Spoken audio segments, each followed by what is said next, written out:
guys, welcome to my channel, Watch Autumn Keto. My name is Autumn and I've been on the keto diet since September of 2017. Over the past year and a half, I have lost around 80 pounds with keto, and so I just wanted to make this video today to give you 4 of my tips and tricks for starting and or staying on the keto diet. Tip number 1 is do your research. I feel like a lot of people just jump into the keto diet, and if you don't really take some time to look into it, you just think, oh, butter, bacon, eggs, boom, that's it. And you attempt to do that for a week and it might even work, but then you start to feel burnt out and restricted, and then you're like, oh, the keto diet didn't work for me. And it's not that the keto diet didn't work for you, it's just that enough research wasn't done to understand how to make the diet sustainable for you. As a part of that, I would also say be prepared to know what you're going to eat every day for the first 2 to 4 weeks. Having a plan, especially when you're starting a new diet, it gives you something to be accountable to. If you're anything like me, whenever you're given the option or whenever you're given a food choice, you make the wrong choice. So the easiest way to not even have to worry about that is to have a meal plan, a 30-day plan of this is what I plan to eat every day for the first 30 days to keep me on track, and keep going and keep planning ahead so that you don't find yourself in situations where you're out stranded and you don't have any food and a Cinnabon's looking real tempting and you didn't prepare yourself. So preparation is key.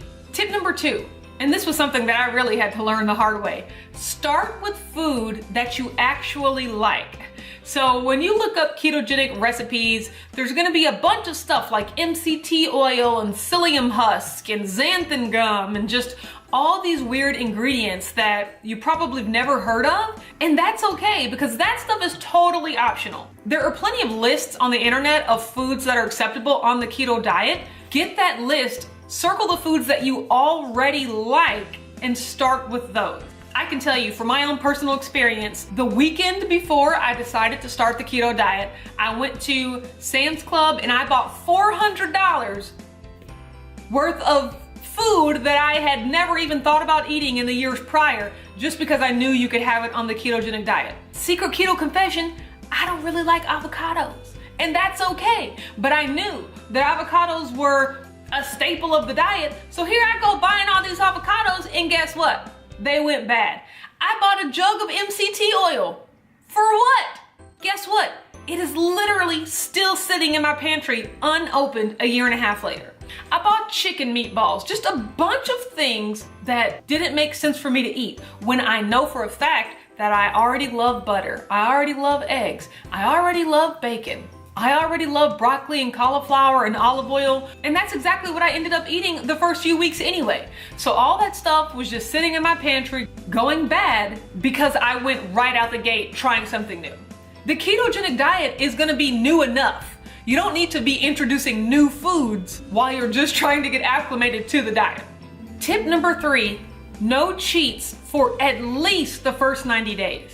One of the things that the keto diet has taught me was that there's just no way around it. To lose weight and to get healthier, you just have to consistently eat properly. That's it. In regular diet culture, we've gotten so used to, I can eat well during the week and then go on a 2-day binge on the weekend. And then Monday I start it all over again. And by Friday and Saturday or Saturday and Sunday, I'm going crazy. Like, there's no way around it. If you want to be successful, you've got to follow the plan for more than just a week. You're never gonna be successful if you don't have 2 key things: discipline, consistency. That's all it takes to be successful at anything. So when you're thinking about that in terms of your diet, be disciplined. Just eat the food that's part of your food plan consistently for at least 90 days. And my thought process is, if after 90 days you want a cheat meal or a cheat day or something, I'm personally okay with those. That is something that you're gonna have to reconcile when you do your research and figure out what kind of keto diet you wanna do. And if you can go longer than 90 days, if you can just go on the diet and not cheat ever, more power to you. That's even better. That is optimal, best case scenario. But if in order to make the diet sustainable, you do need a cheat meal or a cheat day, I am a huge proponent of those. I have participated in many a cheat day and I'm still successful on the diet because more times than not, I'm eating on plan. And so I know so many people that will start the diet and maybe the first week they lose 8 pounds and the next week they lose 6 pounds and then the third week maybe they lose 1 pound and then the fourth week maybe they don't lose any weight. And by the fourth week it's like, oh no, the diet has stopped working for me, let me quit. And that is not the case. Your body needs time to adjust and it's gonna take longer than 4 weeks. For me personally, the first month I was on keto, I lost 8 pounds. The second month I was on keto, I lost 8 pounds. The third month I was on keto, I lost 15 pounds. And if I would have looked at 8 pounds and thought, oh, that's not enough, this diet, I'm not losing quickly enough, this diet's not working for me, I might have given up and not really pushed through to that threshold that really made me realize that, oh wow, keto works if you stick with it and if you're truly disciplined. And I'm really proud of myself because I was one of those 5 on, 2 off type people my entire dieting life, but I made a plan. That's why it's important to make a plan. And I wrote down everything I was gonna eat and I prepared it so that when Saturday came, when the first Saturday of the ketogenic diet came, I had to actually mentally trick myself and pretend I was still at work because that's how we gauge when it's time to eat. It's okay, normally if it was 8:30, I'd be having a coffee and then by 11:30, I'd be having lunch. And so I would gauge when I was supposed to eat on the weekend for when I normally ate at work during the week. And that first Saturday and Sunday that I made it through on plan, on the diet, like that was revolutionary for me because I had just never done it before. And that gives you the confidence to go right back into Monday. And you know, Monday through Friday's a breeze, we can do that. And then the next Saturday and Sunday, you already know that you've done it once before and you can do it again and you can keep doing it. And I did it for 90 days straight. And it shows you that you're not a slave to food. You're not a slave to your cravings. You can make a plan, you can stick to a plan, you can eat delicious food, and you cannot feel deprived. All right, and my last and final tip number 4, find a keto community. If that's on YouTube, on Instagram, on Facebook, with people you know in real life. That's one of the most surefire ways to remain accountable and really understand that you're not alone in your struggles. I'll tell you one thing you are alone in, making sure that you're doing the work. No one's gonna force feed you keto food. You have actually got to make the choice to put the correct food in your body every day. No one else can do that for you. And in that, you are completely alone.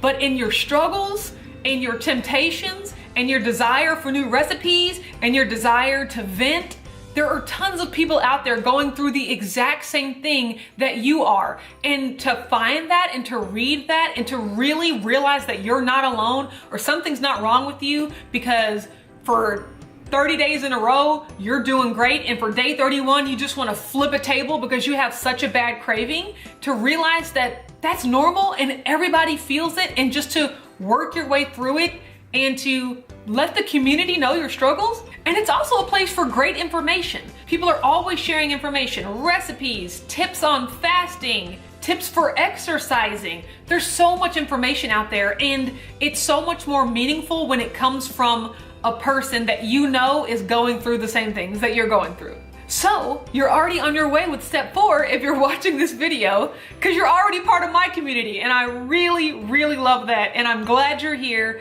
And I want you to know that if I was successful, if I, the person that tried so many diets, Weight Watchers, Jenny Craig, juicing, vegan, everything, I've tried everything. If I can find something that works for me and make up my mind, because that's all it takes. You got to make up your mind. If I can finally get to the point where I made up my mind that I was going to be disciplined and consistent with this diet, if I can do that, anyone can.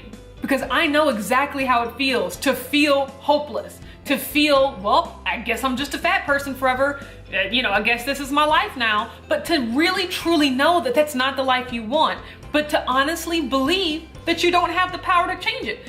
I'm a slave to donuts. I'm a slave to Doritos. They all taste too good. I can't do it. I'm here to tell you, you can do it. You can, but you have to make up your mind, and you have to be disciplined, and you have to put it into action. All right, that's enough of me rambling. Thank you so much for watching this video. I hope that these tips helped you if you're just wanting to start the diet, or if maybe you've done the diet for a little bit and you've fallen off. Hopefully you can start to re-implement some of these tips that'll help you be successful this time around. Thank you so much for watching this video. If you like it, don't forget to give it a thumbs up and subscribe to my channel, Watch Autumn Keto. I make weekly meal preps, weekly what I eat Wednesdays, monthly weigh-ins, and monthly keto crate reviews. You can also find me on Instagram at Watch Autumn Keto. Thanks, and I'll talk to you later.